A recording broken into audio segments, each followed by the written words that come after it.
I think a good contractor is going to come out and see what you need, do the job, and obviously make sure it works.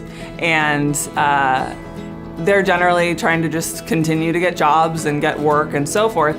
But a great contractor, honestly, it's that care factor behind really making sure that that customer is getting what they need. And sometimes it might not even be something they know they need, but actually being able to explain to them why they need what they need, like say preventive maintenance or something like that, where they might not even be aware of it.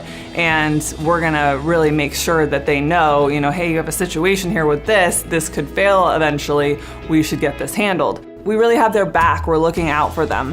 And we also go above and beyond with our scheduling and figuring out how to make things happen when it seems somewhat impossible, and just moving things around to prioritize that customer. I find that there's a lot of customers that know me personally that will call me up personally to see what we can do to solve some issue for them.